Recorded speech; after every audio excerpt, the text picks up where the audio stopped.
Picture this. You've finally done it. You've found the absolute perfect piece of land. It's got gorgeous views, the price was a total steal, and the acreage is exactly what you've been looking for. So you close the deal, pop the champagne, and start drawing up plans for that beautiful log cabin. Maybe you're even picking out the perfect flannel curtains in your head. But then, you take a trip down to the local county office, and your entire world just comes crashing down. The folks at the desk look at your plans and just shake their heads. You are legally forbidden to live there. No cabin, no camper, no residential living whatsoever. I mean, it sounds like a total nightmare scenario, right? Well, unfortunately, this exact thing happens entirely too often to buyers who focus solely on price and size while completely ignoring the invisible legal lines drawn all over that property. So welcome to today's Explainer. I am absolutely thrilled you're tuning in because today we are tackling a topic that is quite literally the foundation of any successful real estate investment. We're going to dive into some fantastic insights from LandLimited on understanding zoning laws for land purchase. Our ultimate goal today is super simple. We want to make sure your land buying dreams actually become reality, rather than, a tangled mess of red tape and legal headaches. We're going to transform you from a hopeful buyer into a fully empowered, knowledgeable landowner. Let's get into it. Okay, here is our playbook for today. Part 1, the hidden land buying trap. Part 2, decoding zoning classifications. 3, the rules and restrictions. 4, rezoning and variances. And finally, Part 5, your zoning action plan. Let's start right off with Section 1, the hidden land buying trap. So, what exactly are zoning laws? Simply put, they are local regulations that control exactly how a piece of land can be used. Local governments use them to organize development, manage city growth, and, this is a big one, protect property values. Honestly, think of zoning like the master blueprint for a community. It dictates everything, from the maximum size of a building all the way down to exactly what activities are allowed to take place on a given property. Whether you want to start a business, build a house, or even just camp out on the weekends, zoning is the ultimate gatekeeper that says yes or no. And ignoring it, well, that can lead to massive delays, totally denied permits, and some pretty severe legal issues. Moving right along to Section 2, decoding zoning classifications. It's actually fascinating how almost all land across the country fits neatly into one of these 5 primary buckets.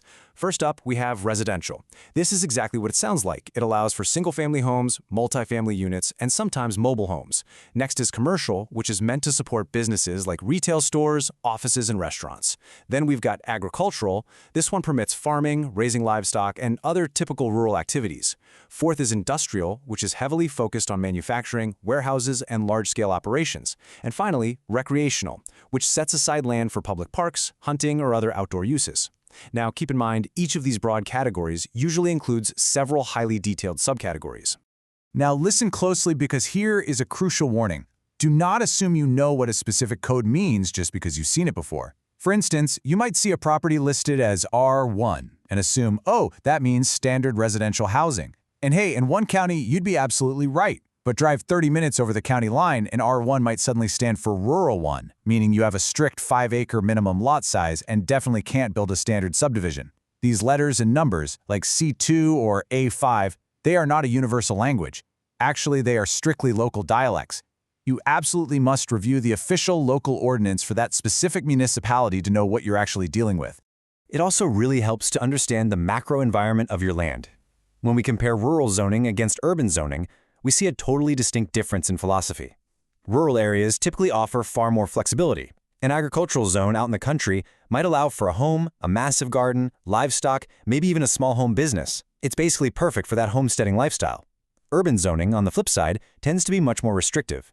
Because of the high population density and heavy demands on infrastructure, cities strictly enforce rules on building size. They want to prevent you from, say, dropping a massive multifamily apartment building right in the middle of a quiet single-family neighborhood. Your intended use really needs to align with the overall vibe and environment of where you choose to buy. All right, Section 3, the rules and restrictions. Let's get into the fine print. You see, zoning isn't just about whether or not you can build a house. It's about the very specific details of how you interact with your land day to day. Just look at some of these surprising restrictions. Minimum lot size requirements, those can completely derail a plan to subdivide a larger parcel for your kids one day. And here is a huge one that trips up so many people, restrictions on mobile homes or living in your RV. So many folks buy rural land thinking, oh, I'll just live in my RV while I build my dream home, only to find out the county strictly forbids living in an RV for more than 14 days a year. I mean, 14 days? That's barely a long vacation, let alone enough time to build a whole house. There are also limits on farming. Maybe you want chickens, but your zoning only allows domestic pets. Throw in strict environmental protections for things like wetlands, or mandatory rules about road frontage and utility access, and you can easily see how quickly a dream project can become a total legal nightmare if you haven't done your homework. And this brings us to a really common yet absolutely critical point of confusion for new buyers: understanding the difference between zoning approval and building permits. Getting zoning approval simply means the local government is saying yes, you are allowed to use this specific plot of land for residential purposes. But that does not mean you can just go out tomorrow and start pouring a concrete foundation. You still need building permits. Building permits are an entirely separate beast. They exist to ensure that the specific house you are designing meets structural safety codes, electrical standards, and environmental regulations. So think of it this way. Zoning gives you the right to be there, but building permits give you the legal right to construct your specific project. You have to confirm you can comply with both before you finalize any land purchase. Which leads us to Section 4, rezoning and zoning variances. What happens when you need to change the rules? So, what happens if you find a spectacular piece of land, but the rules just don't quite fit your grand plans?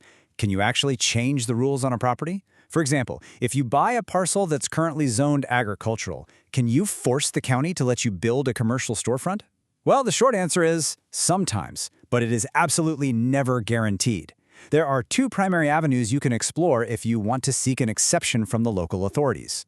Those two avenues are rezoning and zoning variances, and it's really vital to understand the difference between them. Rezoning is a massive request. You are asking for a total, fundamental change to the zoning classification, like trying to change a parcel from residential over to commercial. This whole process involves hefty applications, community impact studies, and often public hearings where your future neighbors can show up and object. It is highly risky and super uncertain. A variance, on the other hand, is a bit of a smaller ask. It's essentially an exception to deviate from a specific rule without changing the overall classification. For example, maybe your lot has a really strange shape and you need to build your garage 5 feet closer to the property line than the setback rules normally allow. You'd apply to the zoning board, prove a unique hardship, and they might grant you a variance. But both of these require significant time and board approval. Let me be very, very clear here. You should never, ever buy a piece of land relying entirely on the hope that a rezoning or a variance will be approved later. Finally, we arrive at Section 5, your zoning action plan. Let's talk about what you need to do before you buy.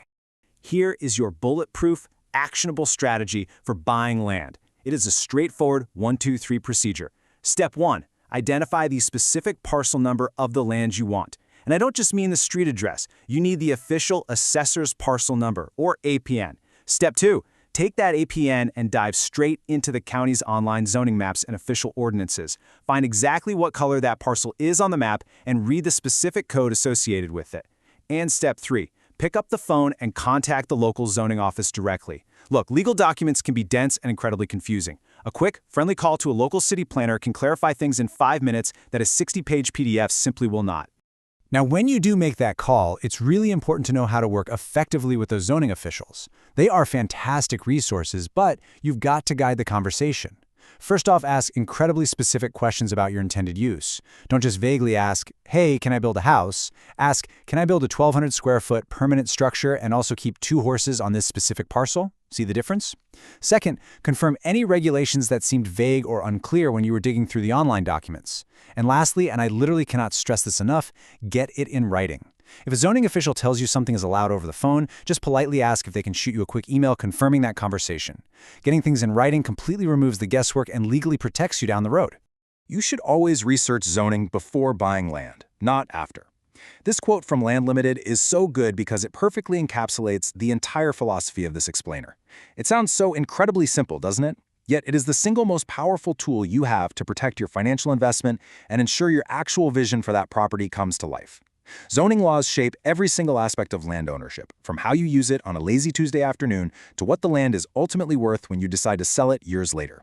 Understanding those rules up front means you avoid terrible surprises and you get to move forward with total, absolute confidence. So I'm going to leave you with this final, critical question. How will zoning laws shape the future of your land buying dream? Are you going to be the buyer who just crosses their fingers, assumes everything will be fine, only to get hit with a nasty legal surprise? Or are you going to be the empowered investor who checks the parcel number, reads the ordinance, and secures their future before ever signing a contract? I highly encourage you, if you have your eye on a dream piece of property right now, pause this explainer, go find that parcel number, and look up those local zoning codes today. Thank you so much for hanging out with me to explore this essential topic, and hey, happy land hunting.